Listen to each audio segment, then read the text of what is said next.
Tu as entendu quelque chose? Non, rien du tout. Tu n'entends jamais rien. T'as entendu quelque chose, toi? Non, et j'ai l'impression d'entendre quelque chose. Et t'as entendu ou tu n'as pas entendu? Je n'ai pas entendu par les oreilles, mais j'ai eu l'idée d'entendre quelque chose. L'idée. Sans les oreilles. Toi, tu n'entends jamais rien. C'est pour cela que tu ne vois jamais rien.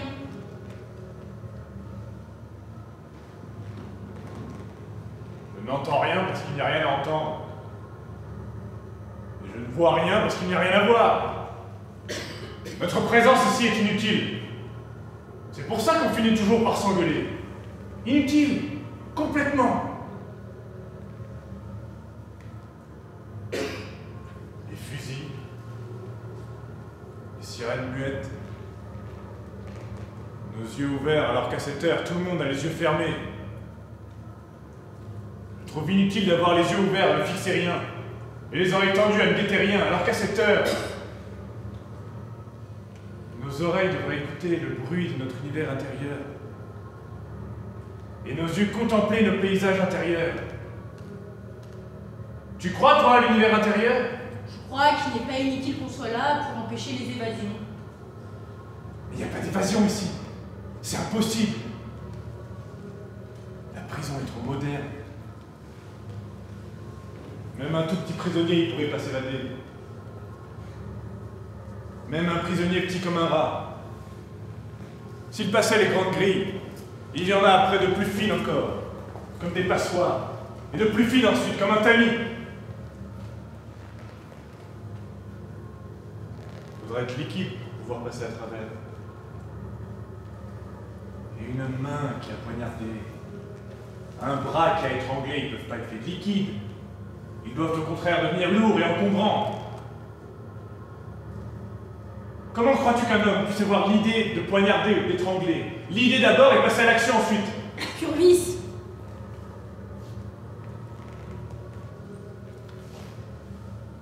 Moi qui suis gardien de prison depuis 6 années, j'ai toujours regardé les meurtriers en cherchant où pouvait se trouver ce qui les différenciait de moi. Gardien de prison. Incapable de poignarder ou d'étrangler. Incapable même d'en avoir l'idée. J'ai cherché. J'ai réfléchi. Je les ai même regardés sous la touche. Parce qu'on m'a dit que c'était dans le sexe de l'homme que se logeait l'instinct meurtrier. J'en ai vu plus de 600. Eh bien, aucun point commun entre eux. Il y en a des petits. Il y en a des gros. Il y en a des minces. Il y en a des tout petits. Il y en a des ronds. Des pointus, des énormes. Il n'y a rien à tirer de tout cela. Purvis. Tu ne vois pas quelque chose? Non, rien du tout. Moi non plus, mais j'ai l'idée de voir quelque chose.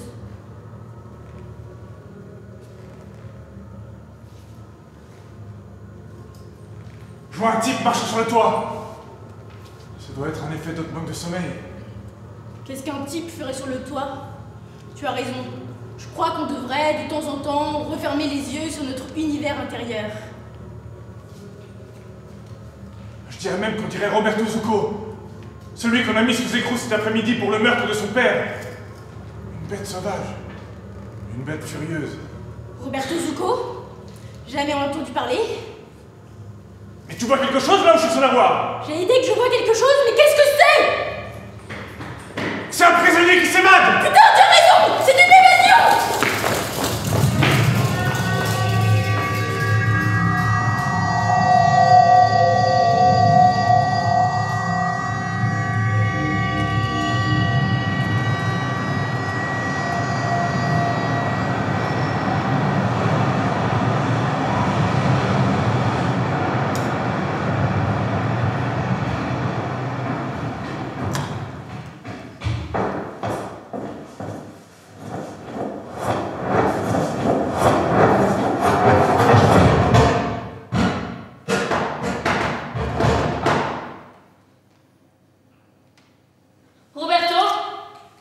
J'ai la main sur le téléphone. Je décroche et j'appelle la police. Ouvre-moi! rien. Ne fais pas l'idiote. Eh bien, fais-le donc. Malade, cinglé. Fais-le et tu réveilleras les voisins. Tu étais plus à l'abri en prison, car s'ils te voient, ils te lyncheront. On n'admet pas ici que quelqu'un tue son père. Même les chiens dans ce quartier te regarderont de travers. Comment t'as-tu échappé? Quelle espèce de prison est-ce là? On ne me gardera jamais plus de quelques heures en prison. Jamais. Ouvre donc. Tu ferais perdre patience à une limace. Ouvre ou je démolis la baraque. Comment t'as-tu échappé? Et d'où te vient cette envie de revenir? Moi, je ne veux plus te voir. Je ne veux plus te voir. Tu n'es plus mon fils, c'est fini. Tu ne comptes pas davantage pour moi qu'une mouche à merde.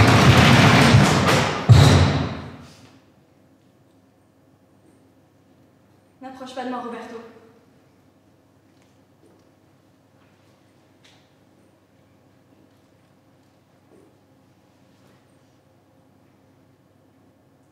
Je suis venu chercher mon treillis. Quoi? Mon treillis. Ma chemise kaki et mon pantalon de combat. Cette saloperie d'habit militaire? Qu'est-ce que tu as besoin de cette saloperie d'habit militaire? Tu es fou, Roberto. On aurait dû comprendre cela quand tu étais au berceau et te foutre à la poubelle. Bouge-toi. Dépêche-toi. Ramène-le-moi tout de suite. Je te donne de l'argent. C'est de l'argent que tu veux. Tu t'achèteras tous les habits que tu veux. Je ne veux pas d'argent. Je veux mon treillis. Je ne veux pas. Je ne veux pas, je vais appeler les voisins. Je veux mon treillis! Ne crie pas, Roberto! Ne crie pas, tu me fais peur. Ne crie pas, tu vas réveiller les voisins. Je ne peux pas te le donner, c'est impossible. Il est sale, il est dégueulasse. Tu ne peux pas le porter comme cela. Laisse-moi le temps de le laver, de le faire sécher, de le repasser. Je le laverai moi-même. J'irai à la laverie automatique. Tu dérailles, mon pauvre vieux! T'es complètement dingue. C'est l'endroit du monde que je préfère. C'est calme, c'est tranquille, et il y a des femmes. Je m'en fous. Je ne veux pas te le donner. N'approche pas de moi, Roberto. Je porte encore le deuil de ton père. Est-ce que tu vas me tuer à mon tour? N'aie pas peur de moi, maman. J'ai toujours été doux et gentil avec toi. Pourquoi aurais-tu peur de moi? Pourquoi ne voudrais-tu pas me donner mon treillis? J'en ai besoin, maman. J'en ai besoin. Ne sois pas gentil avec moi, Roberto. Comment veux-tu que j'oublie que tu as tué ton père et que tu l'as jeté par la fenêtre comme on jette une cigarette? Et maintenant tu es gentil avec moi? Je ne veux pas oublier que tu as tué ton père. Et ta douceur me ferait tout oublier. Oublie, maman. Oublie. Donne-moi mon treillis. Même sale, même froissé. Donne-le-moi. Et je partirai, je te le jure. Est-ce moi, Roberto? Est-ce moi qui t'ai accouché? Est-ce de moi que tu es sorti? Si je n'avais pas accouché de toi ici, si je ne t'avais pas vu sortir et suivi des yeux jusqu'à ce qu'on te pose dans ton berceau, si je n'avais pas posé depuis le berceau mon regard sur toi sans te lâcher et surveiller chaque changement de ton corps, au point que je n'ai pas vu les changements se faire, et je te vois là, pareil à celui qui est sorti de moi dans ce lit, je croirais que ce n'est pas mon fils que j'ai devant moi.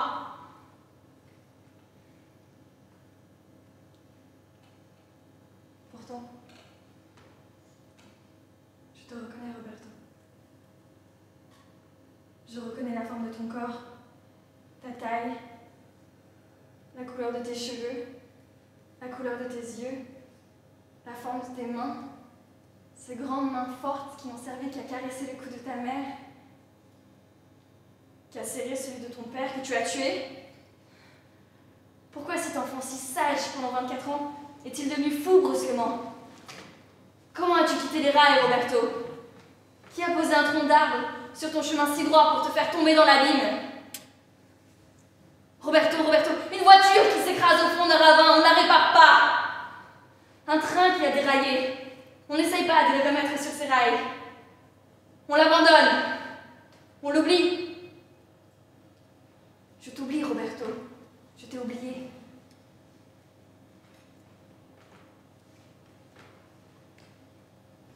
Avant de m'oublier, maman, dis-moi où est mon treillis. Il est là dans le panier. Il est sale et tout froissé. Et maintenant, va-t'en. Tu me l'as juré. Oui, je l'ai juré.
Assieds-toi là et tais-toi.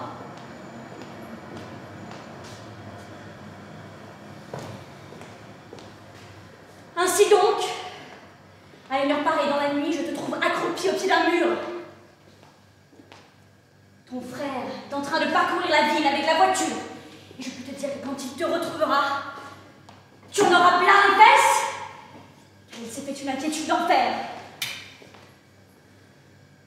Ta mère a guetté à la fenêtre pendant des heures, en faisant toutes les suppositions du monde, du viol collectif, par une bande de voyous jusqu'au corps dépecé, que l'on retrouvera dans un bois, sans parler du sadique, qui t'aurait coincé dans la cave, tout y est passé.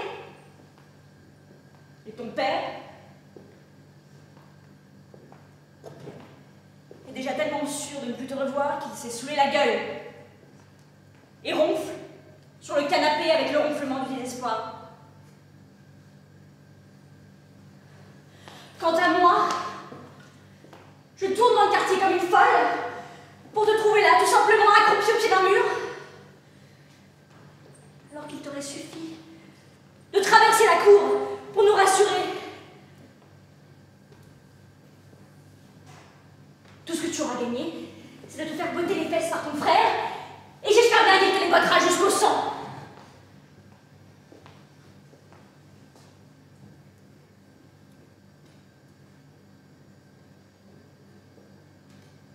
Mais je vois que tu as décidé de ne pas me parler. Tu as décidé de faire le grand silence. Silence? Silence? On s'agite autour de moi, mais je me tais. Bouche cousue. On verra si ta bouche restera cousue quand ton frère t'aura botté les fesses. Quand donc ouvriras-tu la bouche pour m'expliquer pourquoi, alors que tu avais la permission de minuit? Pourquoi es-tu rentré si tard? Car si tu n'ouvres pas la bouche, je vais commencer à m'affoler. Je vais faire toutes les suppositions, moi aussi.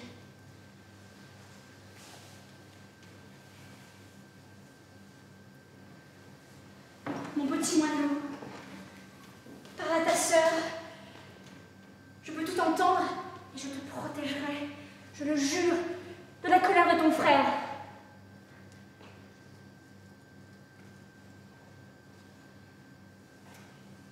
Il t'est arrivé une petite histoire de gamine. Tu as rencontré un garçon, il a été idiot comme tous les garçons. Il a été maladroit, il t'a brusqué. Je connais cela, mon pinson. J'ai été une gamine. J'ai été à des fêtes où les garçons sont des imbéciles. Mais même si tu t'es fait embrasser, qu'est-ce que cela peut faire? Tu te feras encore 1000 fois embrasser par des imbéciles, que tu en aies envie ou pas. Et tu te feras même mettre la main aux fesses, ma pauvre, que tu le veuilles ou non. Parce que les garçons sont des imbéciles. Et que tout ce qu'ils savent faire, c'est mettre la main aux fesses des gamines. Je ne sais pas quel plaisir ils y trouvent. Je crois bien d'ailleurs qu'ils n'y trouvent aucun plaisir. Ils n'y peuvent rien. C'est dans leur tradition, ils sont fabriqués avec de l'imbécilité.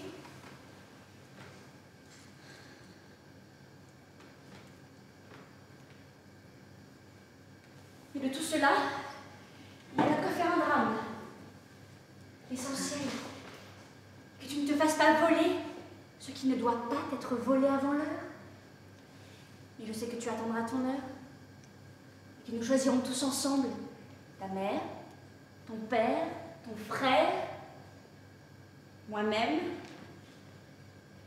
et toi aussi d'ailleurs, à qui tu le donneras.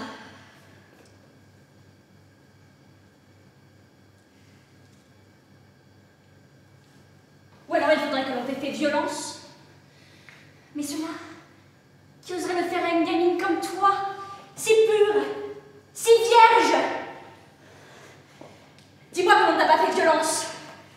Dis-moi que l'on ne t'a pas volé cela, n'est-ce pas? Qui ne doit pas t'être volé. Réponds! Réponds ou je me fâche.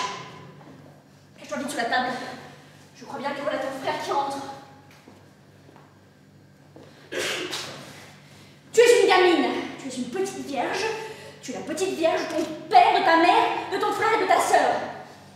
Ne me dis pas cette chose horrible. Tais-toi, je deviens folle. Tu es perdu. Et nous tous, perdus avec toi.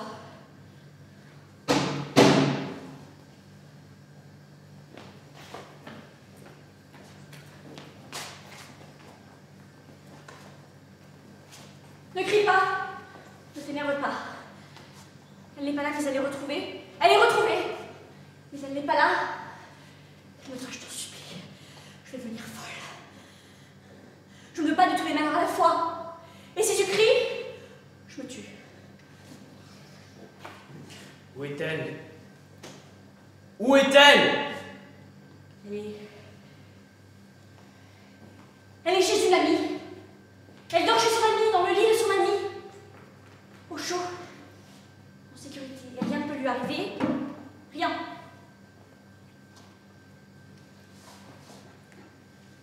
Il nous arrive un terrible malheur. Ne crie pas, je t'en supplie, car après tu pourras le regretter. Et tu pourrais pleurer. Rien ne pourrait me faire pleurer, sauf un terrible malheur qui serait arrivé à ma petite sœur. J'ai tellement veillé sur elle, et ce soir seulement elle m'a échappé. Quelques heures elle m'a échappé, sur des années et des années où j'ai veillé sur elle. Le malheur a besoin de plus de temps pour s'abattre sur quelqu'un. Le malheur ne demande pas de temps. Il vient quand il veut, et transforme tout en un instant. Il détruit, en un instant, un objet précieux que l'on garde depuis des années. Et l'on ne peut pas recoller les morceaux. Même en criant, on ne peut pas recoller les morceaux. Aide-moi, ma sœur. Aide-moi, tu es plus forte que moi. Je ne supporte pas les malheurs. Personne ne supporte les malheurs. Partage-le avec moi. Je déborde déjà.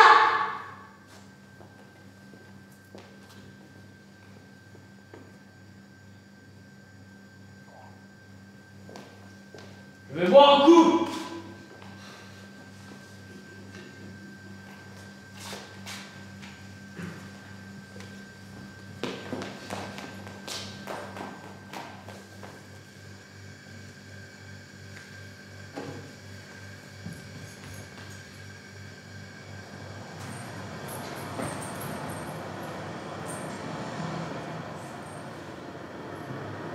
Enlève tes chaussures.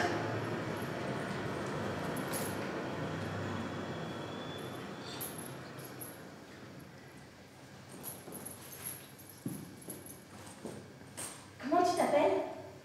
Appelle-moi comme tu veux. Et toi? Moi, je n'ai plus de nom. On m'appelle tout le temps le nom de petites bêtes. Poussin, pinson, alouette et tourneau, colombe, rossignol. Mais je préférerais qu'on m'appelle rat, serpent à sonnette, porcelet. Qu'est-ce que tu fais dans la vie? Dans la vie? Oui, dans la vie. Ton métier, ton occupation. Comment tu gagnes de l'argent et toutes ces choses que tout le monde fait. Mais je ne fais pas ce que fait tout le monde. Alors justement, dis-moi ce que tu fais. Je suis agent secret.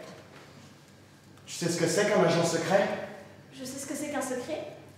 Un agent, en plus d'être secret, il voyage. Il parcourt le monde. Il a des armes. Tu as une arme? Bien sûr que oui. Montre-moi. Non. Alors tu n'as pas d'arme. Regarde. Ce n'est pas une arme, ça. Avec ça, tu peux tuer aussi bien qu'avec n'importe quelle autre arme. Et en dehors de tuer, qu'est-ce qu'il fait d'autre un agent secret? Il voyage. Il parcourt le monde. Il va en Afrique. Tu connais l'Afrique? Très bien. Moi, je connais des coins en Afrique, des montagnes tellement hautes qu'il y neige tout le temps. Personne ne sait qu'il neige en Afrique. Moi, c'est ce que je préfère au monde. La neige en Afrique qui tombe sur les lacs gelés. Je voudrais aller voir la neige en Afrique. Je voudrais aller faire du patin à glace sur les lacs gelés. Il y a même des rhinocéros blancs qui traversent les lacs sous la neige. Comment tu t'appelles? Dis-moi ton nom. Jamais je ne dirai mon nom. Pourquoi? Je veux savoir ton nom. C'est un secret. Je sais garder les secrets. Dis-moi ton nom. Je l'ai oublié. Menteur. Andreas. Non. Angelo. Ne te moque pas de moi, je crie. Ce n'est aucun de ces noms-là. Et comment le sais-tu puisque tu ne le sais pas? Impossible, je le reconnaîtrai tout de suite. Je peux pas le dire. Même si tu peux pas le dire, dis-le-moi quand même. Impossible, il m'arrivera un malheur. Cela ne fait rien, dis-le-moi quand même. Si je te le disais, je mourrais. Même si tu dois mourir, dis-le-moi quand même. Roberto. Roberto quoi? Contente-toi de cela. Roberto quoi? Si tu me le dis pas, je crie. Et mon frère qui est très en colère te tuera. Tu m'as dit que tu savais ce que c'était qu'un secret. Le sais-tu vraiment? C'est la seule chose que je sais parfaitement. Dis-moi ton nom. Dis-moi ton nom.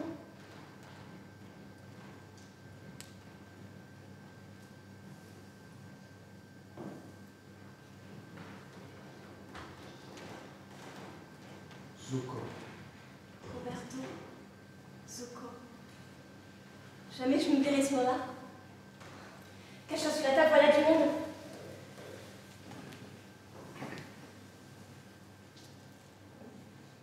Toi, mon vieux, tu m'as pris mon pucelage, tu vas le garder. Tu l'as jusqu'à la fin de ta vie. Tu l'auras même quand tu m'auras oublié ou que tu seras mort. Moi, je ne risque pas d'oublier, puisque je n'en ai pas d'autre à donner.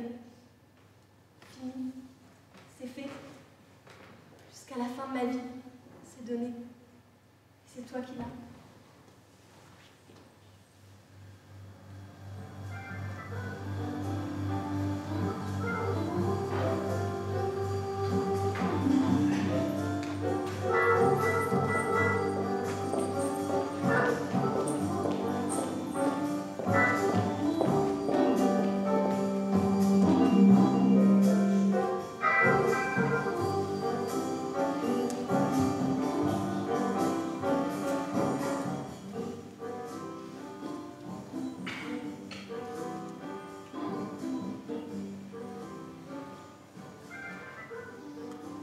Patronne, je suis triste. Je me sens le cœur bien lourd et je ne sais pas pourquoi. Je suis souvent triste. Mais là, il y a quelque chose qui cloche. D'habitude, lorsque je ressens le goût de pleurer ou de mourir, je cherche la raison de cet état. Je fais le tour de tout ce qui m'est arrivé dans la journée, la nuit, la veille. Je finis toujours par trouver un événement sans importance, qui sur le coup ne m'a pas fait d'effet, mais qui, comme une saloperie de microbe, s'est logé dans mon cœur et me le tord dans tous les sens. Alors, quand j'ai trouvé quel est l'événement qui me fait tant souffrir, j'en rigole. Et le pouls est écrasé comme par un ongle.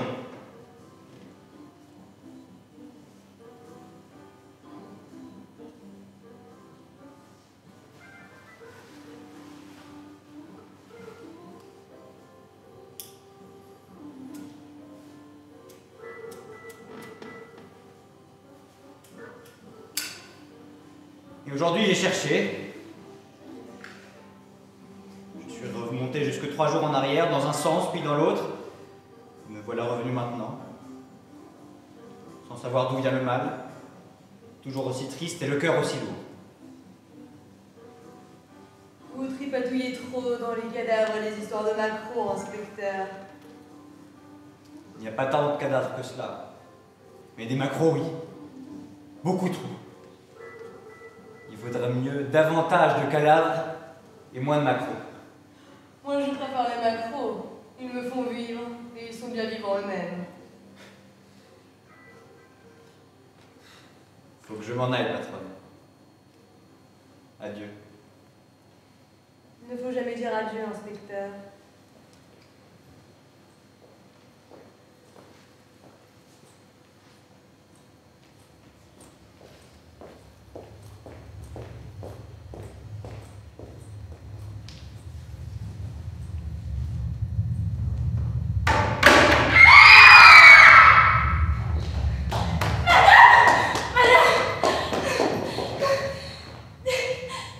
Des forces diaboliques viennent de traverser le petit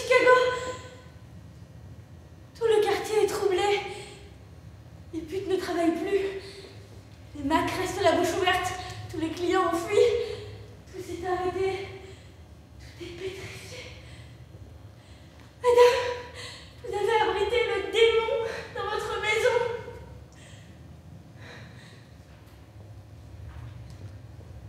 Ce garçon qui est arrivé récemment, qui n'ouvre pas la bouche, qui ne répond pas aux questions des dames, se demandait s'il a une voix et un sexe. Ce garçon pourtant, au regard si doux, ce beau garçon décidément, il m'en a beaucoup parlé entre dames.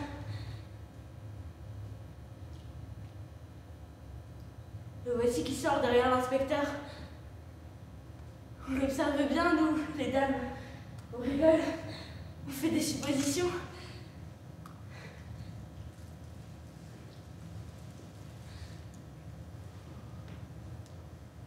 Il marche derrière l'inspecteur qui semble plongé dans une réflexion profonde.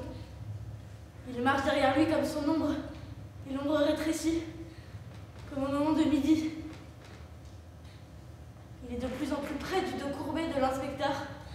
Et brusquement, il sort de la poche de son habit un long poignard et il le plante dans le dos du pauvre homme.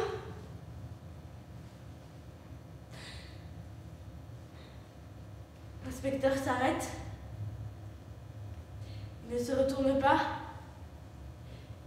Il balance doucement la tête, comme si la réflexion profonde dans laquelle il était plongé venait de trouver sa solution.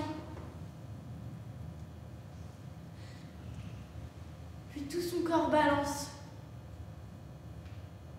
Et il s'effondre sur le sol. Ni le meurtrier, ni sa victime ne se sont à aucun moment regardés. Le garçon avait les yeux fixés sur le revolver de l'inspecteur. Il se penche, le ramasse, met dans sa poche, et il s'en va.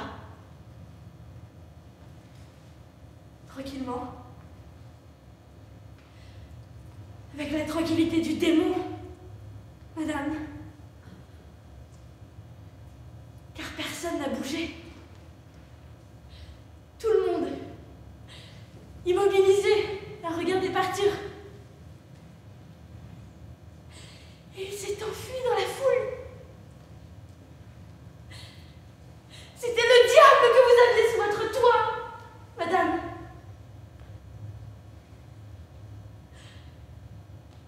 De toute façon, avec le meurtre d'un inspecteur, ce garçon, il est fichu.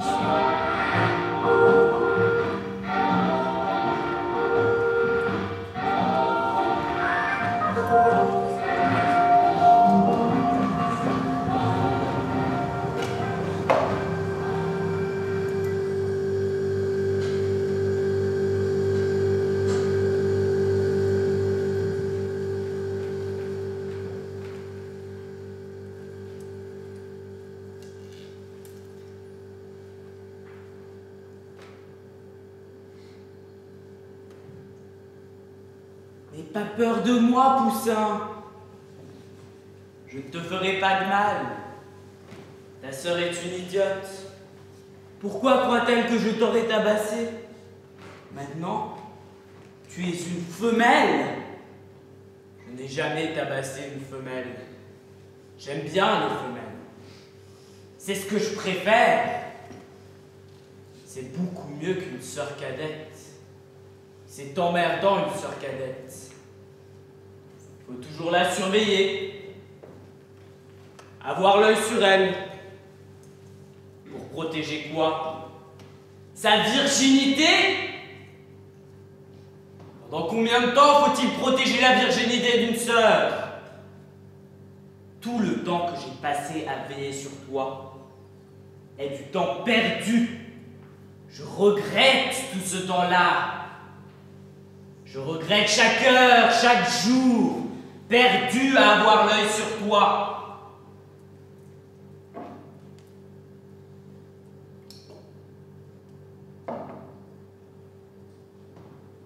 On devrait déflorer les gamines dès qu'elles sont gamines.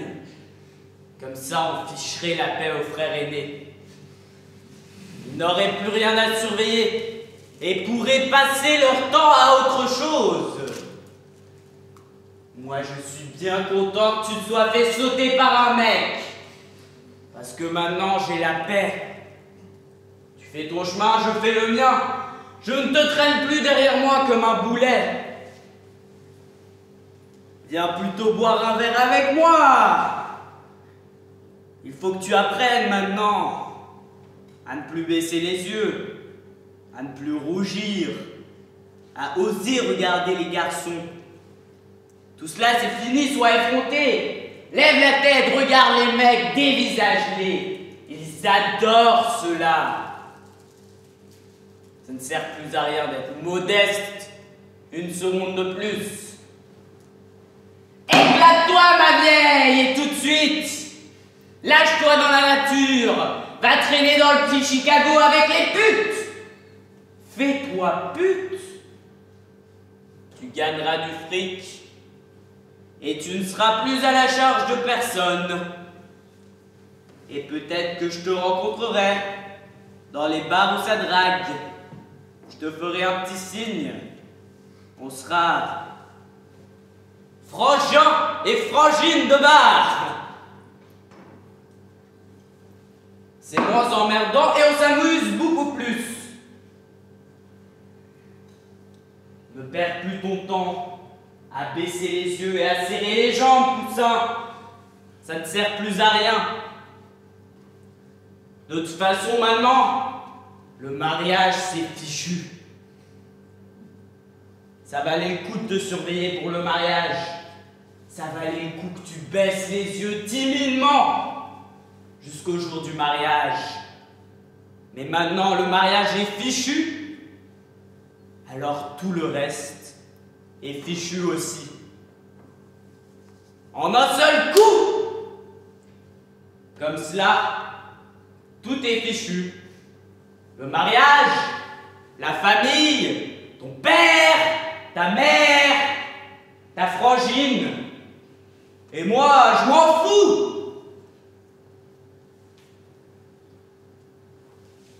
Ton père ronfle de misère et ta mère pleure. Il vaut mieux les laisser pleurer, ronfler et quitter la maison.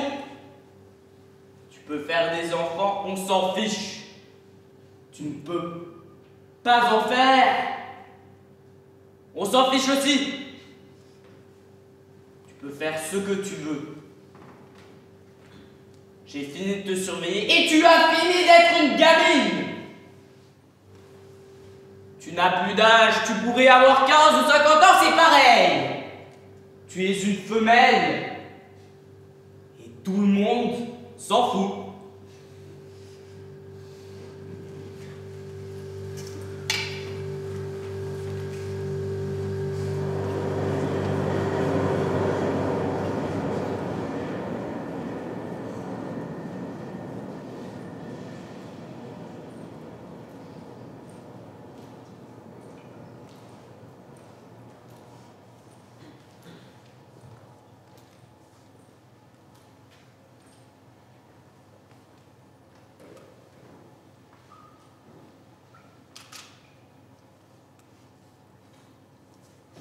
Je suis un vieil homme, et je me suis attardé au-delà de ce qui est raisonnable.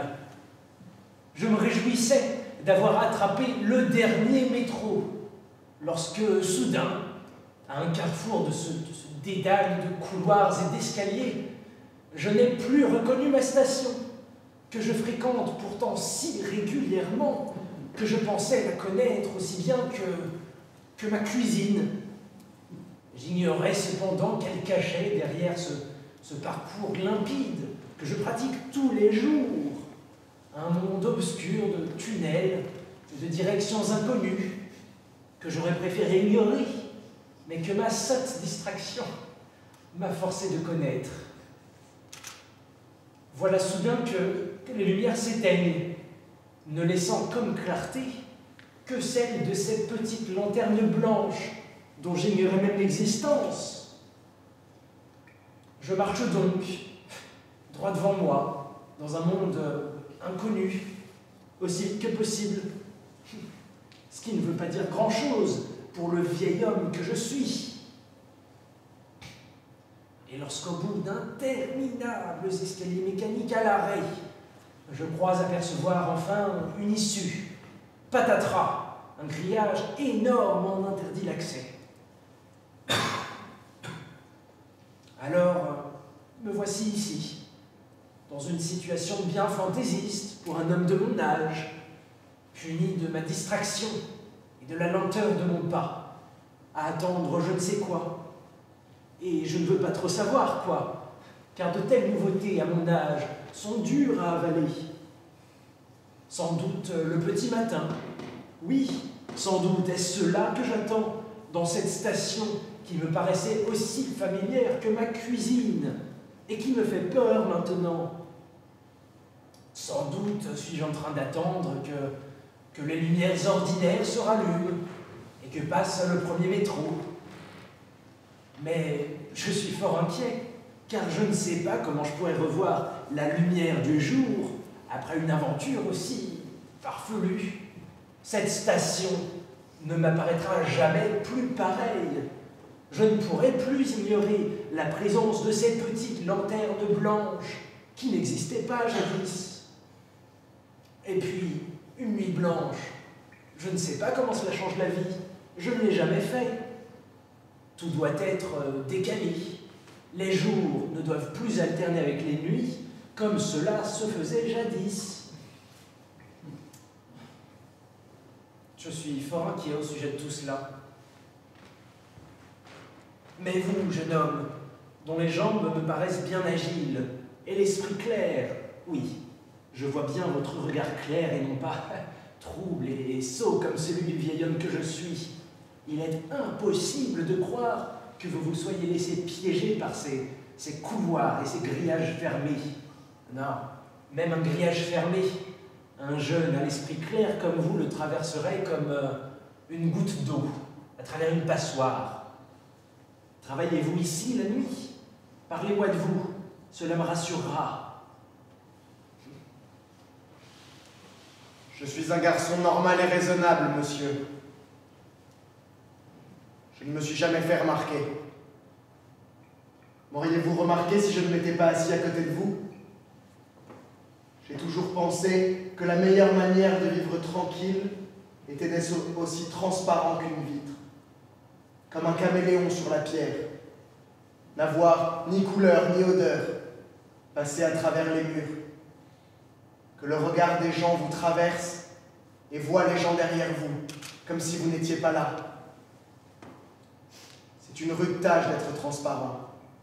C'est un métier. C'est un ancien, très ancien rêve d'être invisible. Je ne suis pas un héros. Les héros sont des criminels. Il n'y a pas de héros dont les habits ne soient trempés de sang. Et le sang est la seule chose au monde qui ne puisse passer inaperçue. C'est la chose la plus visible du monde. Quand tout sera détruit, qu'un brouillard de fin du monde recouvrira la terre, il restera toujours les habits trempés de sang des héros. Moi, j'ai fait des études. J'ai été un bon élève. On ne revient pas en arrière quand on a pris l'habitude d'être un bon élève. Je suis inscrit à l'université. Sur les bancs de la Sorbonne, ma place est réservée, parmi d'autres bons élèves, au milieu desquels je ne me fais pas remarquer. Je vous jure qu'il faut être un bon élève pour être à la Sorbonne, silencieux et invisible. Ce n'est pas une de ces universités de banlieue où sont les voyous et ceux qui se prennent pour des héros. Non. Les couloirs de mon université sont silencieux, traversés par des ombres dont on n'entend même pas les pas. Demain, j'irai suivre mon cours de linguistique. C'est demain, le jour du cours de linguistique. J'y serai, invisible parmi les invisibles, silencieux et attentif dans l'épais brouillard de la vie ordinaire. Rien ne pourrait changer le cours des choses, monsieur. Je suis comme un train qui traverse la plaine et que rien ne pourrait faire dérailler.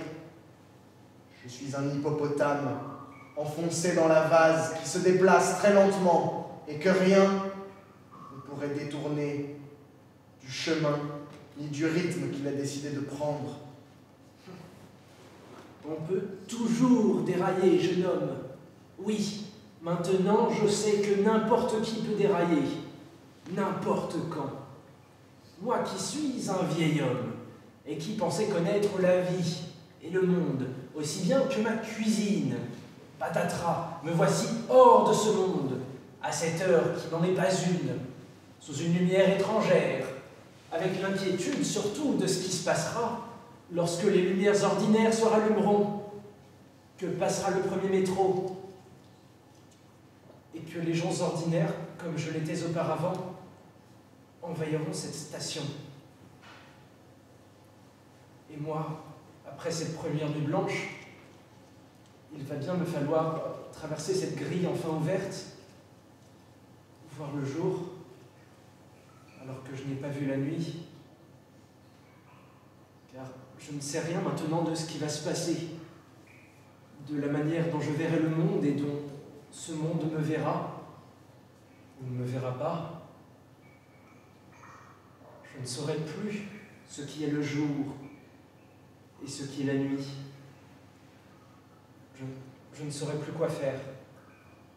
Je vais tourner dans ma cuisine à la recherche de l'heure, et tout cela me fait bien peur, jeune homme.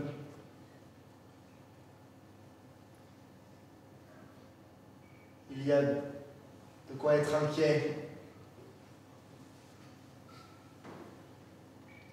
Vous bégayez très légèrement.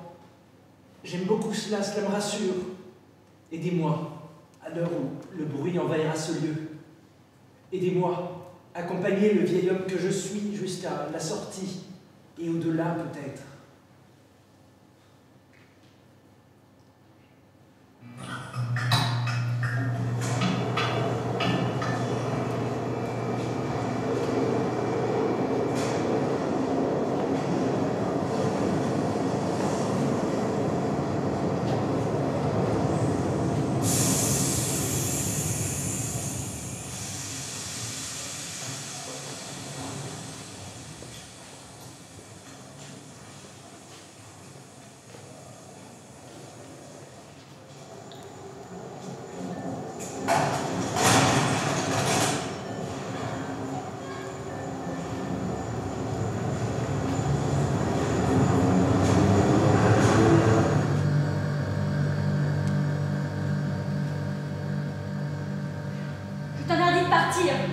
Tu n'as rien à m'interdire.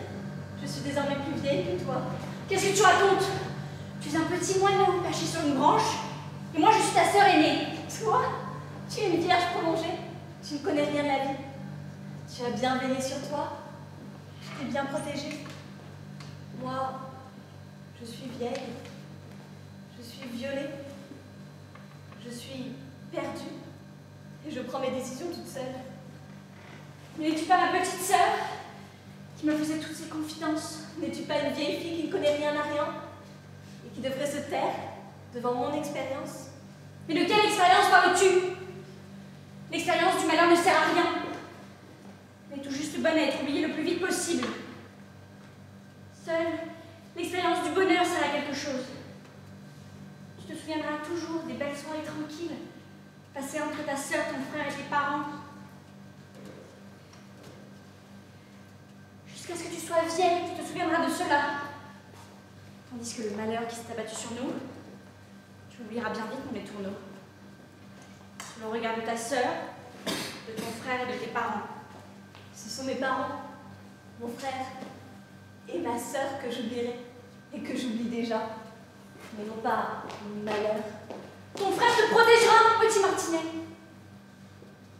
Tu t'aimeras plus que personne ne t'a aimé, parce qu'il t'a toujours aimé, comme il n'a aimé personne. Il sera à lui seul tous les hommes dont tu auras besoin. Je n'ai pas envie d'être aimée. Ne dis pas cela. Il n'y a que cela qui vaille quelque chose dans cette vie. Comment oses-tu dire cela? Tu n'as jamais eu aucun homme. Tu n'as jamais été aimée.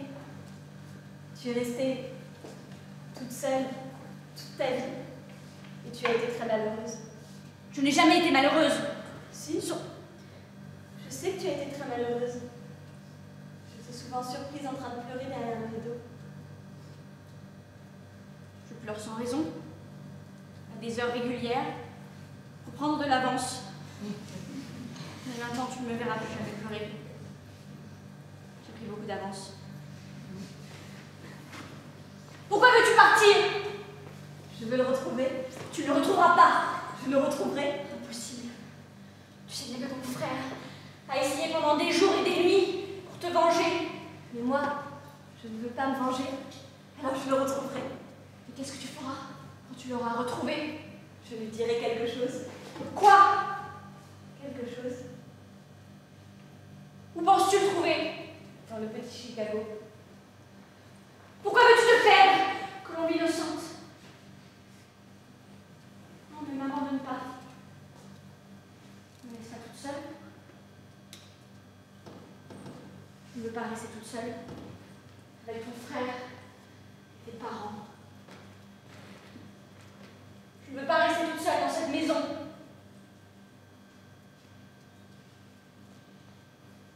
Sans toi, ma vie ne vaudra plus rien. Plus rien n'aura de sens.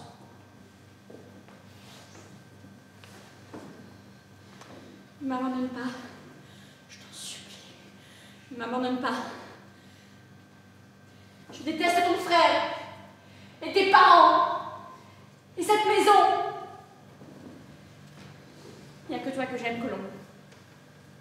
Colombe, il n'y a que toi dans toute ma vie. Je veux pas que tu sois malheureuse. Je suis malheureuse. Et je suis heureuse. J'ai beaucoup souffert. Mais j'ai pris beaucoup de plaisir à cette souffrance-là. Et moi, je vais mourir si tu m'abandonnes.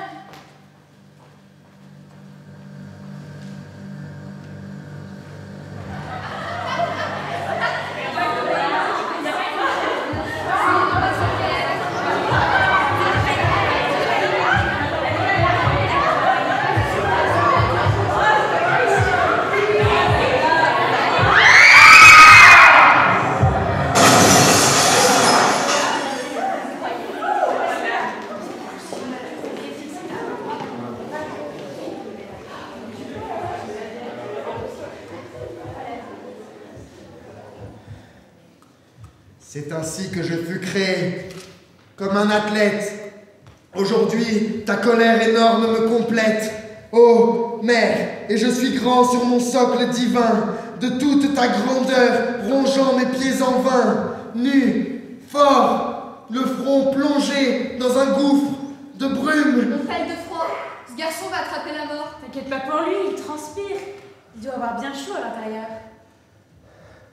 Enveloppé de bruit et de grêle et d'écume et de nuit et de vent qui se heurtent entre eux, je dresse mes deux bras vers les terres ténébreux.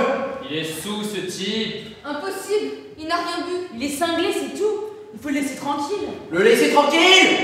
Il nous emmerde depuis des heures et on devrait le laisser tranquille. Il me cherche encore une fois et je lui écrase la tête. Ne cherche plus la bagarre, gamin. Ne cherche plus la bagarre. Ta belle gueule est déjà bien abîmée. Tu veux donc que les filles ne se retournent plus sur toi? C'est fragile, une gueule, bébé. On croit qu'on l'a pour toute la vie.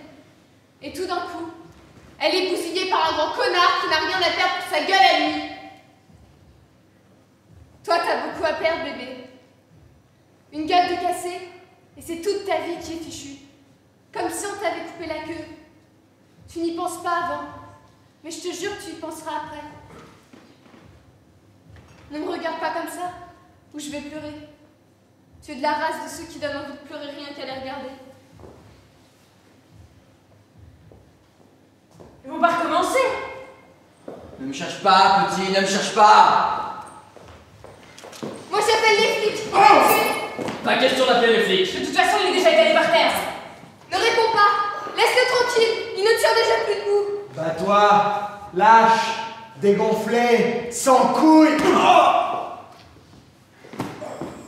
Faut encore? Je l'écrase comme un moustique. N'y touche pas, ne l'abîme pas. Il a démoli le gars. C'était facile. Il a raison de dire que vous êtes des lâches. Un homme ne doit pas se laisser mordre 2 fois par le même chien.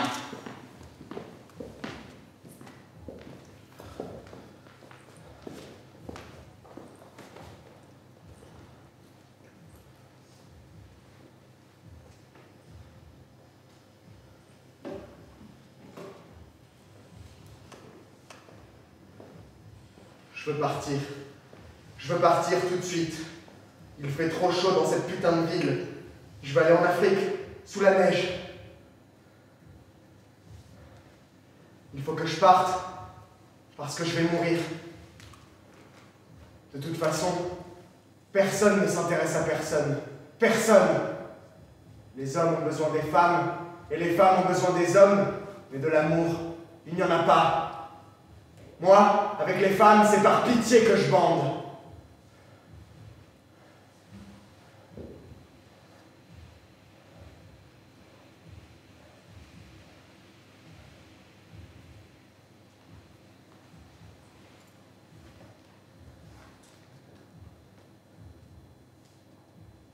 J'aimerais renaître chien pour être moins malheureux. Chien de rue, fouilleur de poubelles, personne ne me remarquerait. J'aimerais être un chien jaune, bouffé par la gale, dont on s'écarterait sans faire attention. J'aimerais être un fouilleur de poubelles pour l'éternité. Je crois qu'il n'y a rien à dire. Il n'y a pas de mots. Il faut arrêter d'enseigner les mots. Il faut fermer les écoles et agrandir les cimetières. De toute façon, 1 an, 100 ans, c'est pareil. Tôt ou tard, on doit tous mourir. Tous! Et ça fait chanter les oiseaux. Ça fait rire les oiseaux. Je vous avais dit que c'était un fou. Il parle à un téléphone qui ne marche même pas. À quoi tu réfléchis, petit? Je songe à l'immortalité du crabe, de la limace et du hanneton. Tu sais, je n'aime pas me battre, moi. Mais tu m'as tellement cherché, petit, que l'on ne peut pas en pisser sans rien dire. Pourquoi as-tu tellement cherché la bagarre? On dirait que tu veux mourir. Je ne veux pas mourir. Je vais mourir. Comme tout le monde, petit. C'est pas une raison. Peut-être.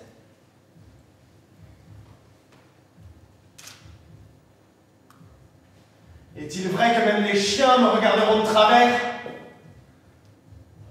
Les chiens sont les seuls êtres en qui tu peux faire confiance. Et quand tout le monde t'aura laissé tomber, petit, il y aura toujours un chien qui traîne par là pour te lécher la plante des pieds. Morte villana, di pietà nemica, di dolor madre antica, giudicio incontestabile e gravoso, di te blasmar la lingua safatica.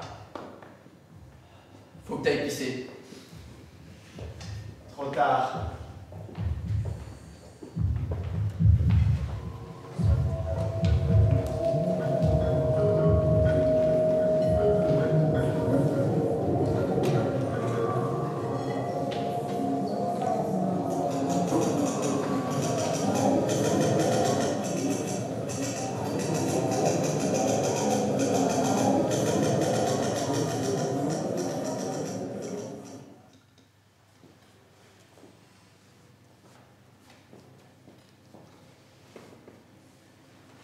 Je le connais. Qu'est-ce que tu connais? Ce garçon, je le connais très bien.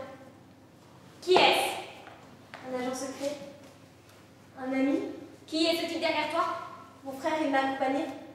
C'est lui qui m'a dit de venir parce que j'ai reconnu cette photo dans la rue. Sais-tu qu'on le recherche? Oui, moi aussi je le recherche. C'est un ami, dis-tu? Un ami? Oui, un ami. Un tueur de flics. Tu vas être arrêté et inculpé de complicité. Dissimulation d'armes et non-dénonciation de malfaiteurs. C'est mon frère qui m'a dit de vous dire que je le connaissais. Je ne dissimule rien, je n'énonce personne. Je le connais, c'est tout.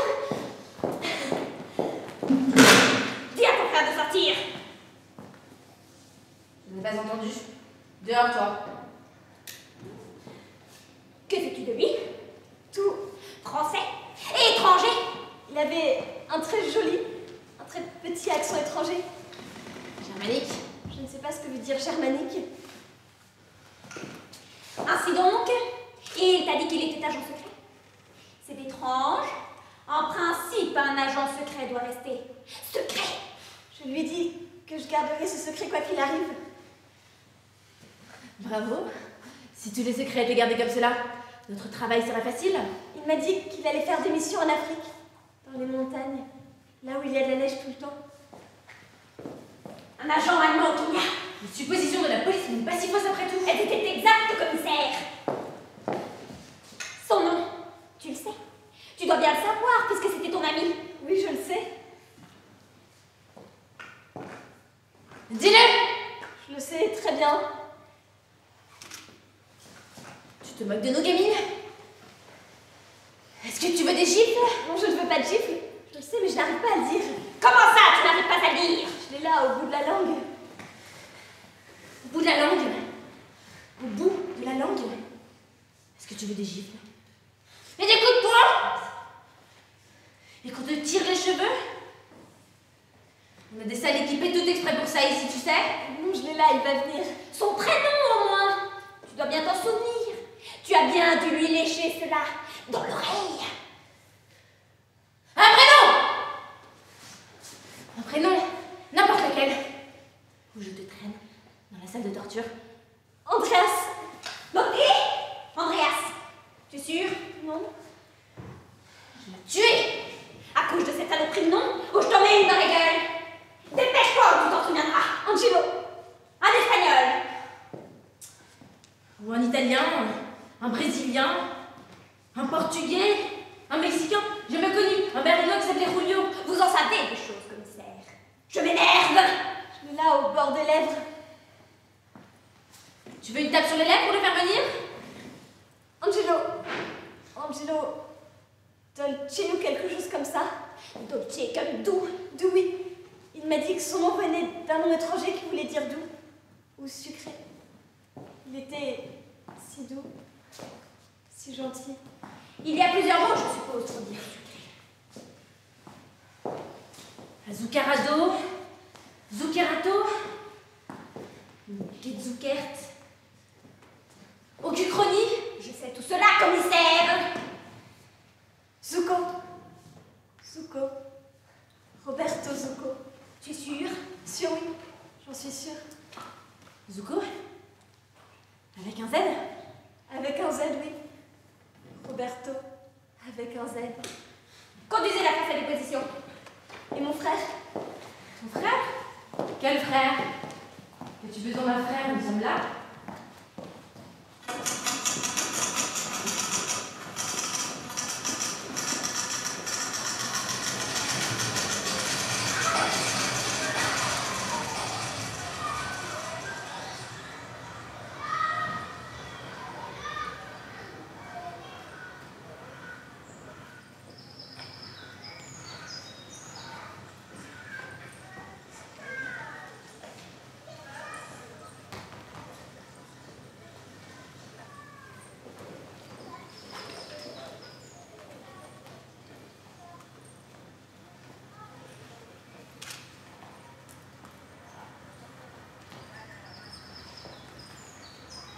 Asseyez-vous là près de moi.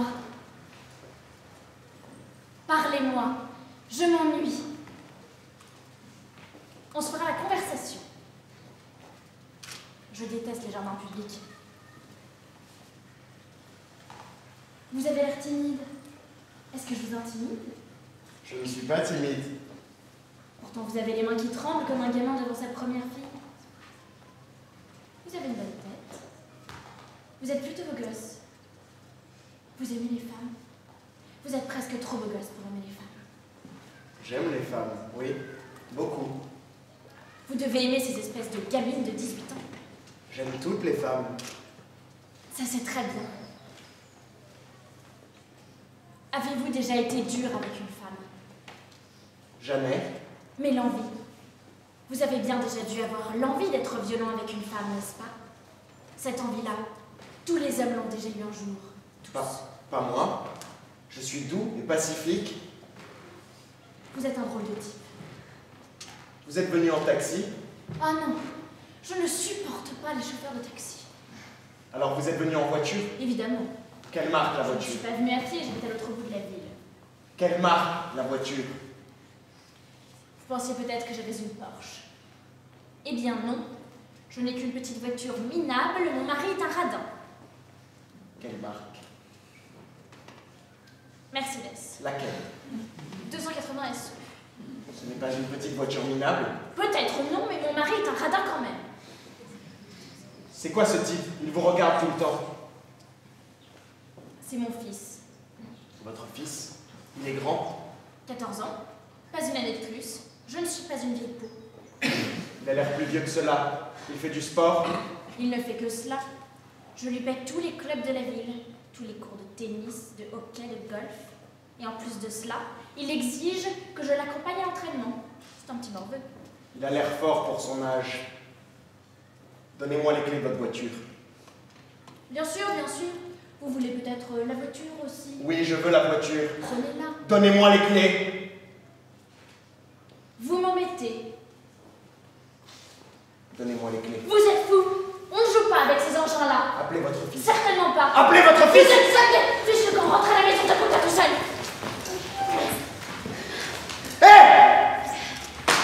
Tirez donc, imbécile. Tirez donc. Mais je ne vous donnerai pas les clés. Ne serait-ce que parce que vous me prenez pour une idiote. Mon mari me prend pour une idiote. Mon fils me prend pour une idiote. La bonne me prend pour une idiote. Vous pouvez tirer, ça fera une idiote de moi. Tant pis pour vous. Je ne vous donnerai pas les clés. C'est dommage. Parce que c'est une voiture superbe. Avec fauteuil en cuir et table de bord en ronce de noyer. Tant pis pour vous. Arrêtez de faire du scandale. Regardez. Ces imbéciles vont s'approcher. Ils vont faire des commentaires. Ils vont appeler la police. Regardez, ils s'enlèvent déjà les babines. Ils adorent ça. Je ne supporte pas les commentaires de ces gens-là. Tirez donc. Je ne veux pas les entendre. Je ne veux pas entendre. N'approche pas. Regardez comme ils tremblent. N'approche pas, nom de Dieu, couche-toi par terre. C'est l'enfant qui me fait peur. Les mains le long du corps. Approche-toi, doucement. Et comment veut-il qu'il rampe avec les mains le long du corps? Ah, c'est possible, c'est possible. Moi, j'arrive. Doucement. Les mains dans le dos. Ne relève pas la tête. Arrête-toi. Ne bouge pas du tout, je tue ta mère. Il le ferait. Bien sûr, il va le faire, pauvre gosse. Tu jures de ne pas bouger? Je le jure. Garde bien la tête contre le sol. Tourne-toi doucement pour avoir la tête de l'autre côté. Tourne-toi, je ne veux pas que tu puisses nous voir. Mais pourquoi avez-vous peur de moi? Je ne peux rien faire, je suis un enfant. Je ne veux pas qu'on tue ma mère. Il n'y a pas de quoi avoir peur de moi. Vous êtes beaucoup plus fort que moi. Oui, je suis plus fort que toi. Eh bien alors, pourquoi avez-vous peur de moi? Qu'est-ce que je pourrais faire, moi? Je suis tout petit. Tu n'es pas si petit que cela. Et je n'ai pas peur. Si, vous tremblez. Vous tremblez, j'entends bien, vous tremblez. Voilà les flics. Ah, maintenant, il va avoir des raisons de trembler. On va rire, on va rire. Ferme les yeux. Ils sont fermés, bon Dieu, mais vous êtes un trouillard. Ferme la bouche aussi. Je ferme tout, d'accord. Mais tu es un trouillard. C'était une femme que tu fais peur. C'est une femme que tu menaces avec ton flingue. C'est quoi la voiture de ta mère? Une Porsche, peut-être bien. Tais-toi, ta gueule. Ferme les yeux, ferme la bouche. Fais le mort. Je ne sais pas comment on fait le mort. Tu vas le savoir. Je vais tuer ta mère. Tu verras ce que c'est que faire le mort. Pauvre gosse. Je fais le mort, je fais le mort. Les flics n'approchent pas, ils ont la trouille. Mais non, c'est de la stratégie. Ils savent ce qu'ils font. Ils ont des moyens que l'on ne connaît pas. Mais ils savent ce qu'ils font. Croyez-moi, le type est fichu. De la femme aussi, sans doute. On ne fait pas d'omelette sans casser les œufs. Mais qui ne touche pas au gosse, surtout pas le gosse, grand Dieu. Oh mon Dieu. Les enfants voient de belles de nos jours. Nous aussi, on en a de belles quand on était gamins. Parce que vous avez déjà été menacés par un fou, vous aussi. Et la guerre, madame? Vous avez oublié la guerre? Ah bon, parce que les Allemands ont posé le pied sur votre tête et menacé votre mère. Père de cela, madame, père de cela. En tous les cas, voilà, bien vivant, bien vieux et bien gras. Madame, vous êtes grossière. Moi, je ne pense qu'à l'enfant. Je ne pense qu'à l'enfant. Mais enfin, arrêtez avec votre enfant. C'est la femme qui a le pistolet sur la gorge. Mais c'est l'enfant qui va souffrir. Dites donc, madame, c'est cela que vous appelez la technique spéciale des flics. Parlez d'une technique, il reste à l'autre bout. Ils ont la trouille. J'ai dit que c'était de la stratégie. Stratégie de mon cul. Bravo. On va la sauver. Sacrée stratégie. Il prépare un coup, je vous dis. Moi, je ne vois plus celui-là qui sont en train de préparer un coup. Le coup est déjà pratiquement fait d'ailleurs. Pauvre gosse. Madame, je vais vous gifler si vous continuez à parler du gosse. Oh, c'est ça que vous disputez. Nous sommes témoins d'un drame. Nous sommes devant la mort. Nous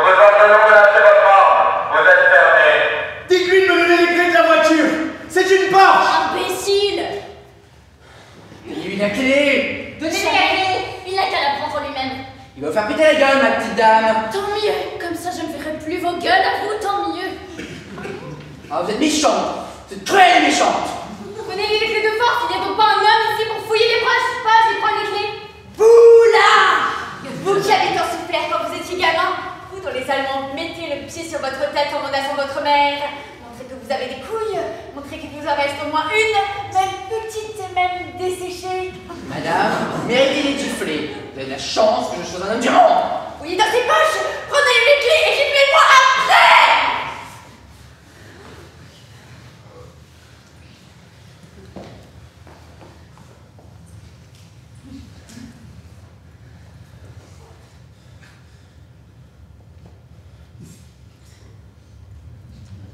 Imbécile! Vous avez vu? Vous avez vu? On amène cette Porsche juste ici. Elle trouve des moyens de rire alors que son enfant va mourir! Quelle horreur! C'est une folle! Donnez la clé aux flics, qu'ils s'occupent de cela au moins. J'espère qu'au moins ils savent conduire une voiture. C'est pas une Porsche, c'est une Mercedes. Quel modèle? 282, je crois, très belle. Mercedes, c'est de la bonne voiture, mais quelle que soit la marque, amenez-la donc! Il va tuer tout le monde! Je veux une Porsche! Je ne veux pas qu'on se foute de ma gueule! Il faut lui trouver une Porsche, puisque c'est un faux, c'est un fou! Ne discutez pas! Il faut lui trouver une Porsche! Ça au moins les flics sauront le faire! Allez savoir, ils restent à l'écart. Regardez-nous, nous autres hommes du peuple, on est plus courageux qu'eux.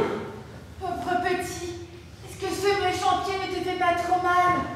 Mais taisez-vous! Je ne veux pas qu'on lui parle! Je ne veux pas qu'il ouvre la bouche!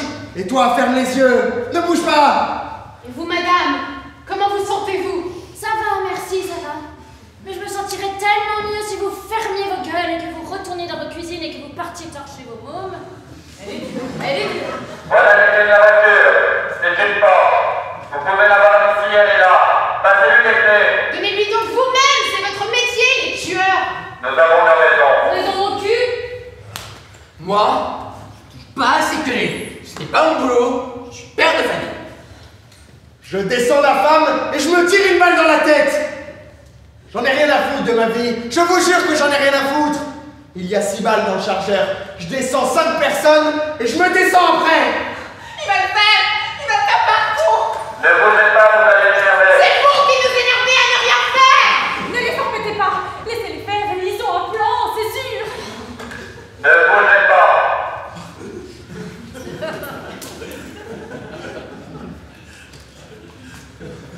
Ramasse!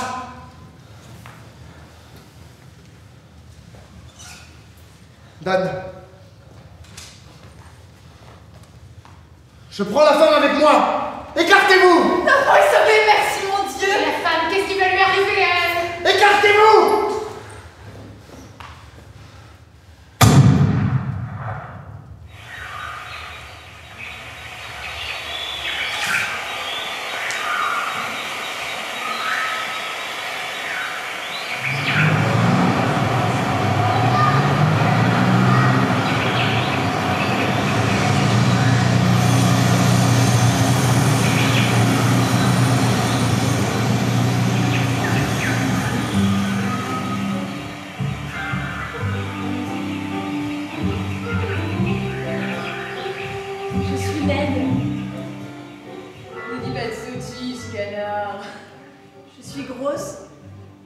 J'ai un double menton, 2 ventres, des seins comme des ballons de football.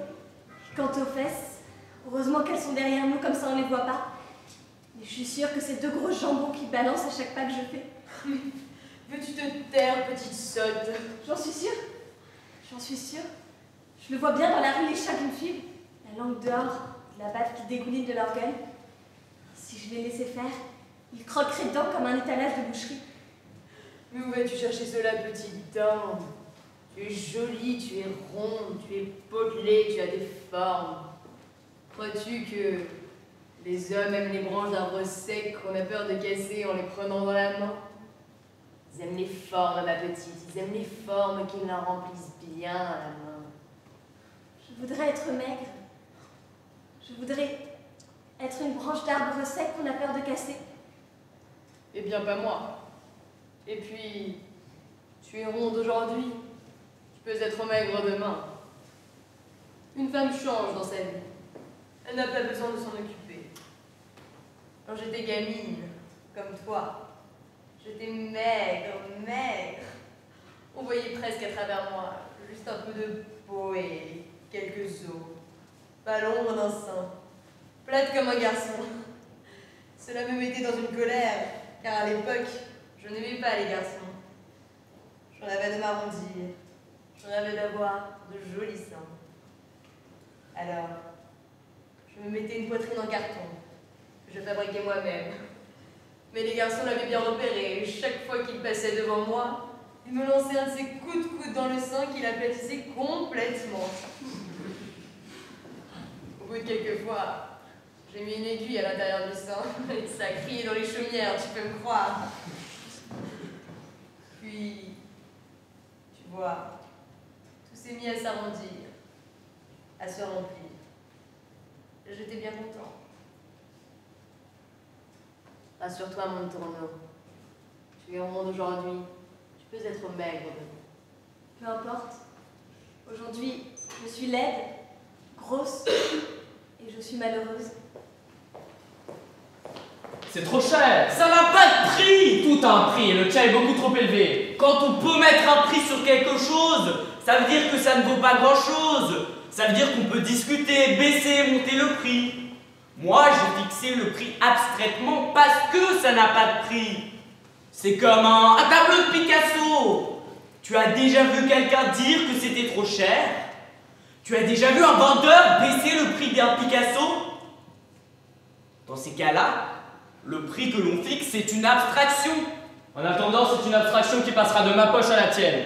Et le vide qu'il y aura dans ma poche, je ne le trouve pas si abstrait que cela. Un vide comme cela, ça se remplit. Et tu le rempliras très vite, crois-moi. Et tu oublieras le prix que tu as payé dans un temps plus court que celui que tu mets à le discuter. Mais moi, je ne discute pas. Tu prends ou tu laisses.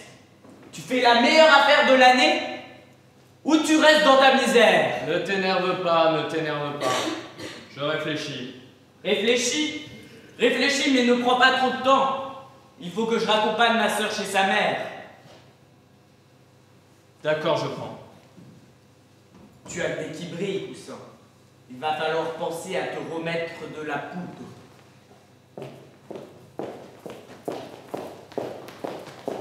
Eh bien, mon Picasso, je trouve quand même que c'est cher. Elle te fera gagner assez d'argent pour que tu en oublies le prix.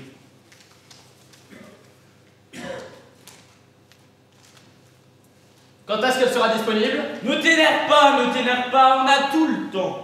Non, on n'a pas tout le temps. Tu as l'argent, je veux la fille. Tu l'as, c'est comme si tu l'avais. Maintenant que tu as l'argent, tu regrettes. Je ne regrette rien du tout. Rien.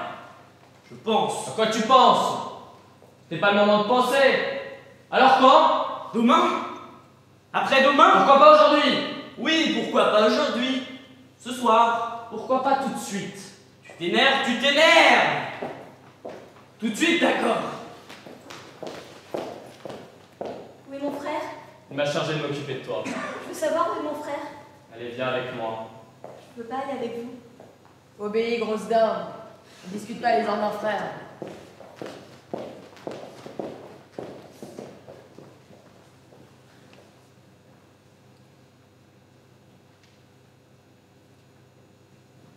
Ce n'est pas moi qui l'ai voulu, patronne. Je vous le jure. C'est elle qui a insisté. C'est elle qui a voulu venir dans ce quartier et faire le travail.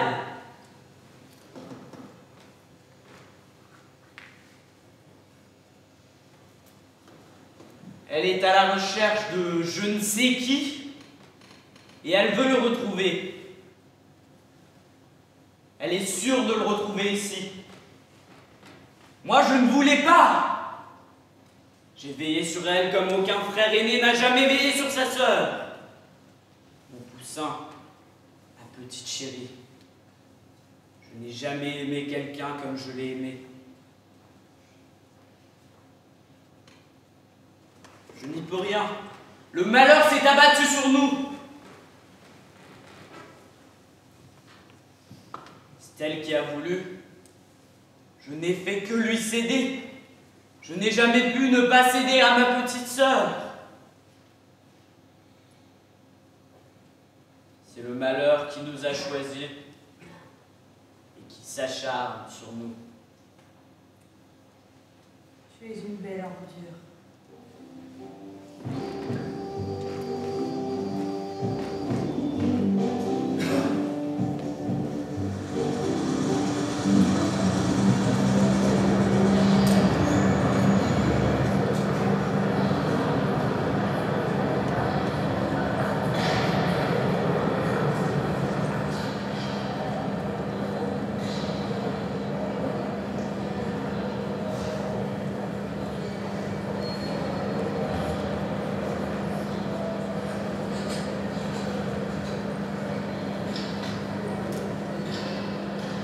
Roberto Zucco. Roberto Zucco. Roberto Zucco. Roberto Zucco. Roberto. Pourquoi répétez-vous tout le temps ce nom? Parce que j'ai peur de l'oublier. On n'oublie pas son nom. Ce doit être la dernière chose que l'on oublie. Non, non, moi je l'oublie. Je le vois, écrit dans mon cerveau. Et puis de moins en moins bien écrit. De moins en moins clairement. Comme s'il s'effaçait. Il faut que je regarde de plus en plus près pour arriver à le lire. J'ai peur de me retrouver sans savoir mon nom. Je ne l'oublierai pas. Je serai votre mémoire. J'aime les femmes. J'aime trop les femmes. On ne les aime jamais trop. Non, non. Moi je les aime toutes. Il n'y a pas assez de femmes. Alors vous m'aimez. Oui, bien sûr. Puisque vous êtes une femme. Pourquoi m'avez-vous amené ici avec vous? Parce que je vais prendre le train. Et la Porsche? Pourquoi ne partez-vous pas en Porsche? Parce que je ne veux pas qu'on me remarque. Dans un train, personne ne voit personne. Suis-je censée le prendre avec vous? Non. Pourquoi pas? Je n'ai aucune raison de ne pas le prendre avec vous. Vous ne m'avez pas déplu dès que je vous ai vu. Je vais le prendre avec vous. D'ailleurs, c'est ce que vous désirez. Sinon, vous m'auriez tué ou lâché dans la nature. J'ai besoin que vous me donniez de l'argent pour prendre le train. Je n'ai pas d'argent. Ma mère devait m'en donner, mais elle a oublié. Les mères oublient toujours de donner de l'argent. Où voulez-vous aller? À Venise. Venise? Quelle drôle d'idée. Vous connaissez Venise? Bien sûr, tout le monde connaît Venise. C'est là que je suis né. Bravo.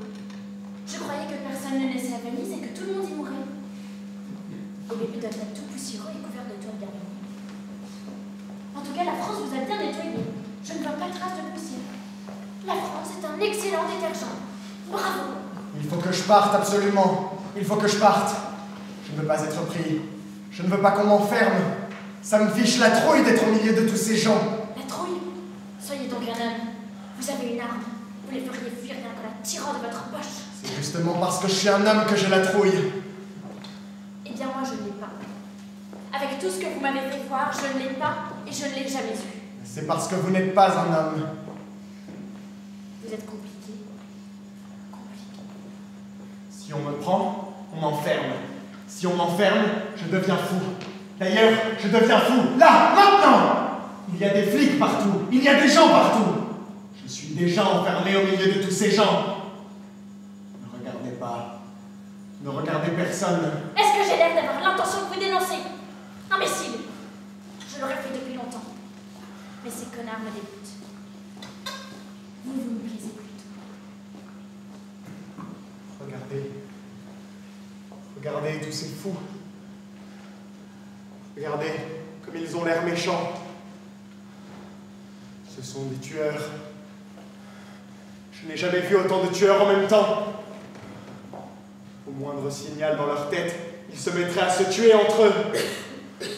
Je me demande pourquoi le signal ne se déclenche pas, là, maintenant, parce qu'ils sont tous prêts à tuer.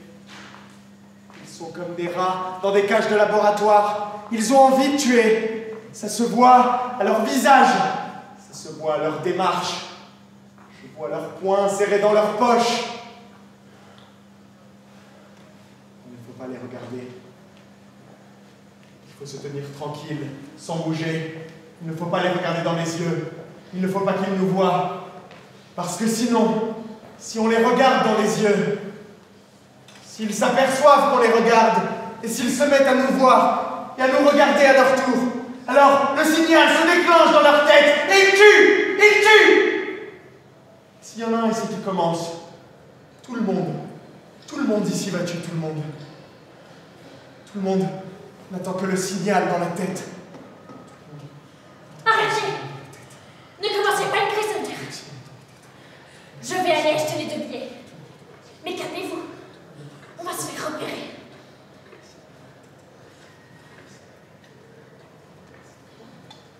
Pourquoi l'avez-vous tué?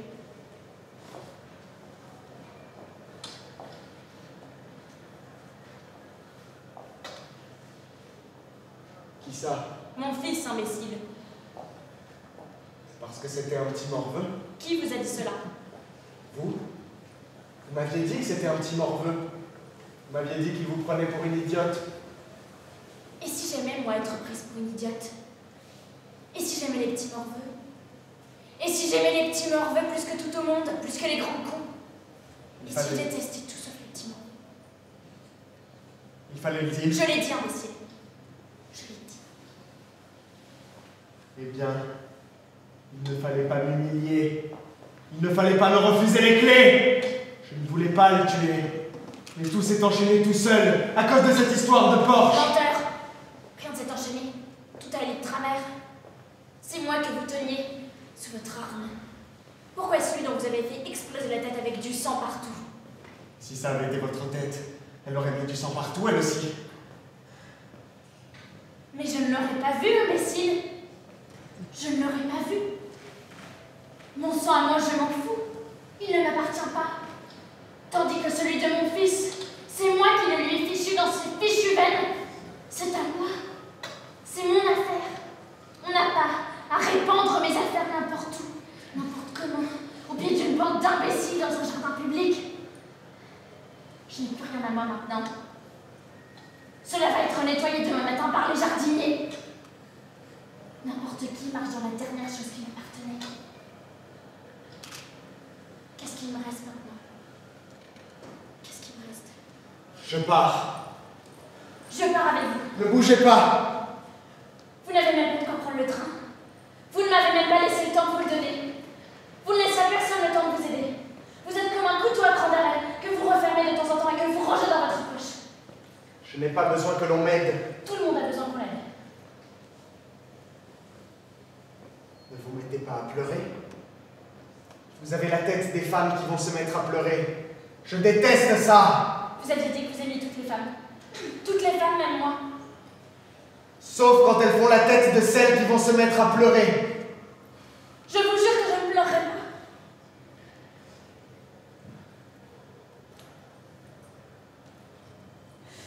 Et votre nom, imbécile? Êtes-vous même capable de me le dire maintenant? Qui s'en souviendra pour vous? Je suis sûre que vous l'avez déjà oublié. Je suis seule désormais à m'en souvenir. Vous allez partir sans votre mémoire.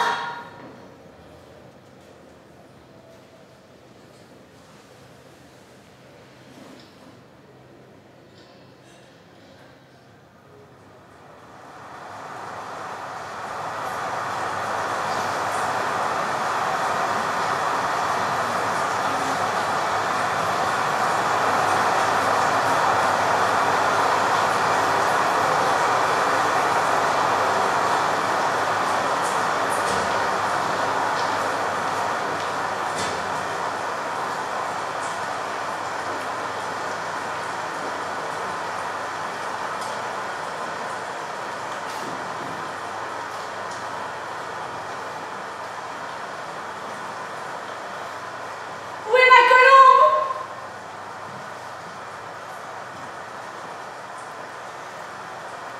Dans quelle saleté l'a-t-on entraînée? Dans quelle cage infâme est-elle enfermée? De quels animaux pervers et vicieux est-elle entourée?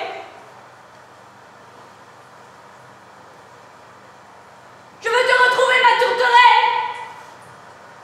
Je te chercherai jusqu'à en mourir!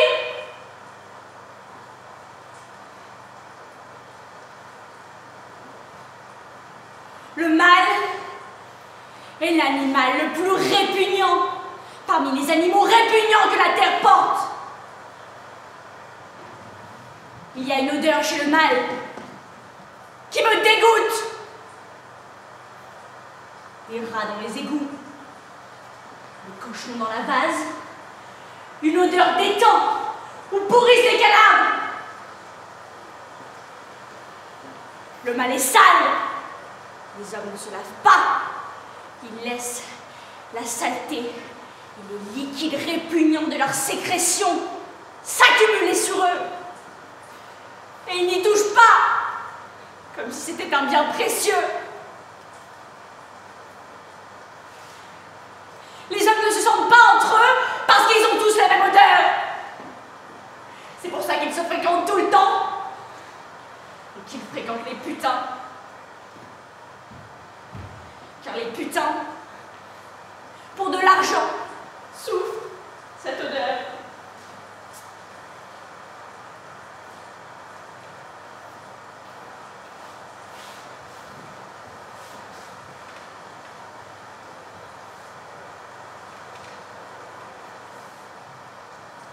Je l'ai tant lavé, cette petite.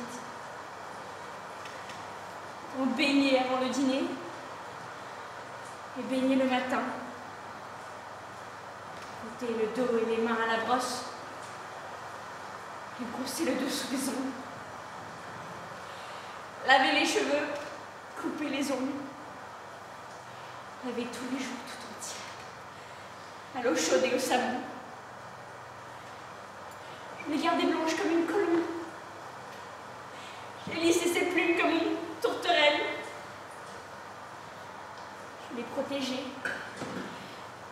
et gardée dans une cage toujours propre pour qu'elle ne souille pas sa blancheur immaculée au contact de la saleté de ce monde, au contact de la saleté des mâles, pour qu'elle ne se laisse pas empester par la peste de l'odeur des mâles. Et c'est son frère, ce rat parmi les rats, ce cochon puant, ce mâle corrompu qui l'a sali et traîné dans la boue et tiré par les cheveux jusqu'à son fumier. J'aurais dû le tuer, j'aurais dû l'empoisonner, j'aurais dû l'empêcher de tourner autour de ma cage, ma petite tourterelle. J'aurais dû mettre des barbelés autour de la cage de mon amour. J'aurais dû écraser ce rat avec le pied et le brûler dans le poêle.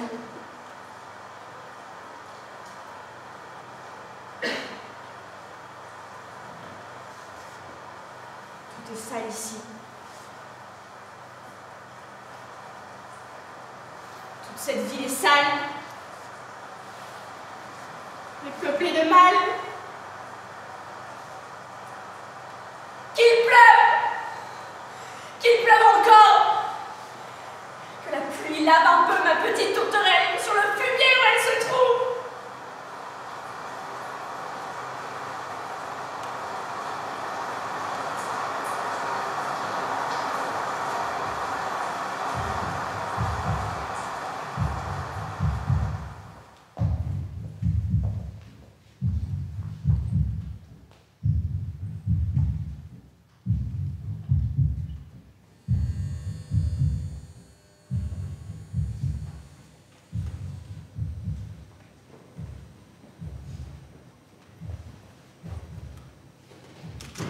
Quelqu'un? Personne, non. C'est idiot. Notre travail est idiot. Rester planté là comme des panneaux de stationnement. Autant retourner à la circulation. C'est normal. C'est ici qu'il a tué l'inspecteur. Justement, c'est bien le seul endroit où il ne reviendra pas. Un meurtrier revient toujours sur le lieu de son crime. Il reviendrait. Et pourquoi est-ce qu'il reviendrait? Il n'a rien laissé, pas un bagage, rien. Il n'est pas fou. Nous sommes deux panneaux de stationnement complètement inutiles. Il reviendra. Pendant ce temps, on pourrait aller boire un verre chez la patronne de l'hôtel, discuter le coup avec les demoiselles, et se promener ailleurs, parmi tous ces gens calmes et tranquilles. Le petit Chicago est le quartier le plus tranquille de la ville. Il y a un feu sous les cendres. Un feu. Un feu. Où vois-tu du feu, toi? Quel feu? Les demoiselles sont tranquilles comme des épicières. Les clients se promènent comme dans un jardin public. Les mags font le tour du propriétaire. Où vois-tu du feu, toi? Je suis prêt à te parier qu'il ne reviendra pas. Je te parie un verre chez la patronne. Il est bien revenu chez lui après avoir tué sa mère. Parce qu'il avait y faire. Qu'est-ce qu'il avait y faire? Tuer sa mère. Une fois qu'il l'a fait, il n'est plus revenu. Et comme ici, il n'y a plus d'inspecteur à tuer, il ne reviendra pas. Je me sens comme un idiot. Je sens qu'il me pousse des racines et des feuilles sur les bras et les jambes. Je me sens que je m'enfonce dans le béton. Viens boire un coup chez la patronne. Ce type ne reviendra pas. Où vois-tu quelqu'un qui a l'air d'un tueur ici? Un tueur n'a jamais l'air d'un tueur. Un tueur part se promener tranquillement, au milieu de tous les autres, comme toi et moi. Faudrait qu'il soit fou. Un tueur est fou, par définition. Pas si sûr. Il y a des fois où moi aussi j'ai envie de tuer.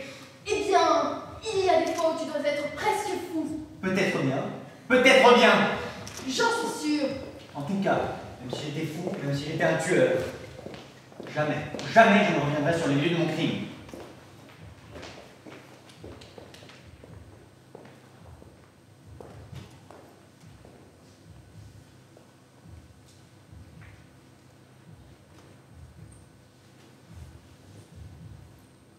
Regarde ce type. Ok. Celui qui se promène tranquillement là. Tout le monde se promène tranquillement. Le petit Chicago est devenu un quartier si tranquille que les enfants pourraient y jouer à la balle. Celui qui est habillé avec un treillis militaire. Ah oui, je le vois. Il ne te rappelle pas quelqu'un? Peut-être bien.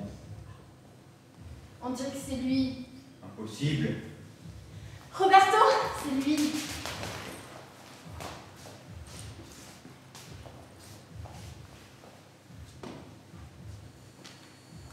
Je t'ai cherché, Roberto. Je t'ai cherché. Je t'ai trahi. J'ai pleuré. Pleuré au point de devenir une toute petite île au milieu de la mer. Les dernières vagues sont en train de me noyer. J'ai souffert. Souffert tellement que ma souffrance pourrait remplir tous les gouffres de la terre et déborder les volcans. Je veux rester avec toi, Roberto. Je veux surveiller chaque battement de ton cœur, chaque souffle de ta poitrine. L'oreille collée contre toi, j'écouterai les rouages de ton corps. Je surveillerai ton corps comme un mécanicien surveille sa machine. Je garderai tous tes secrets. Je serai ta valise à secret. Je serai le sac où tu rangeras tes mystères. Je garderai tes armes. Je les protégerai de la ruine. Tu seras mon agent et mon secret. Et moi, dans tes voyages, je serai ton bagage, ton porteur, ton amour. Qui êtes-vous?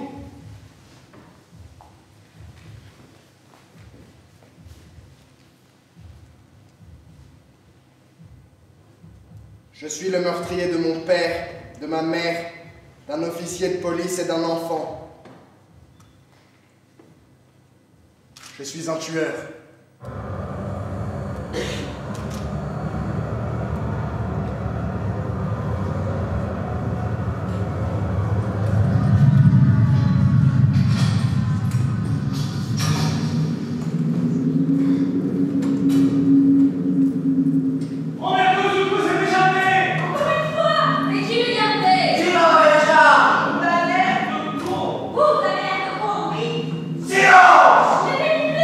Non!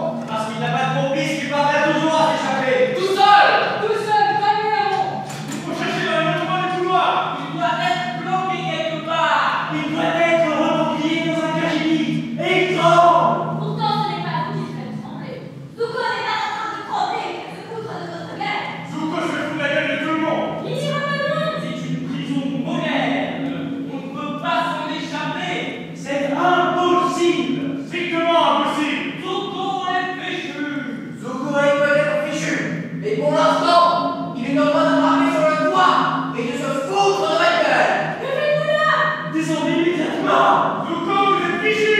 Zuko, dis-nous comment tu fais pour ne pas rester une heure en prison. Comment tu fais? Par où as-tu filé?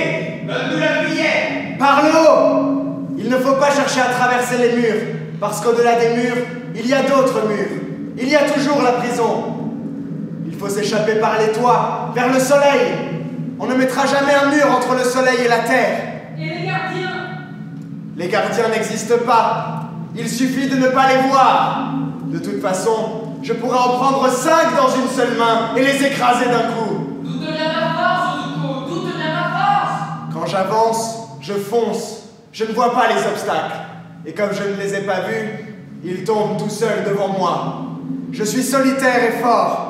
Je suis un rhinocéros. Mais ton père est un mère, Zuko. Il ne faut pas toucher à ses parents. Il est normal de tuer ses parents. Et un enfant, on ne tue pas un enfant. On attaque ses ennemis, des gens capables de se défendre, mais pas un enfant. Je n'ai pas d'ennemis et je n'attaque pas. J'écrase les autres animaux, non pas par méchanceté, mais parce que je ne les ai pas vus et que j'ai posé le pied dessus. Tu as de l'argent? De l'argent bloqué quelque part? Je n'ai pas d'argent, nulle part. Je n'ai pas besoin d'argent. Tu es un héros, Zuko. C'est Goliath! C'est Samson. Qui est Samson? Un tueur marseillais. Il est connu en prison.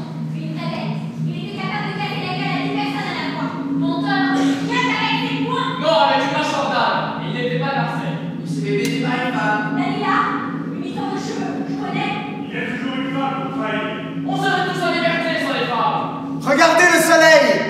Vous ne voyez rien? Vous ne voyez pas comme il bouge d'un côté à l'autre? On ne voit rien.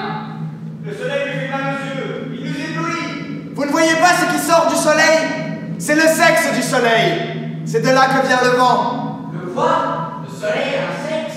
Regarde. Bougez votre tête et vous le verrez bouger avec vous. Qu'est-ce qui bouge? Je ne vois rien bouger, moi. Comment voudrais-tu que quelque chose bouge là-haut? Tout y est fixé depuis l'éternité et bien cloué, bien collé. C'est la source des vents. On ne peut rien mettre aux lumières. Si vous tournez votre visage vers l'Orient, il s'y déplacera. Et si vous tournez votre visage vers l'Occident, il vous suivra. Il est fou, il va tomber. Arrête, Zuko, tu vas te casser la gueule. Il est fou. Il va tomber!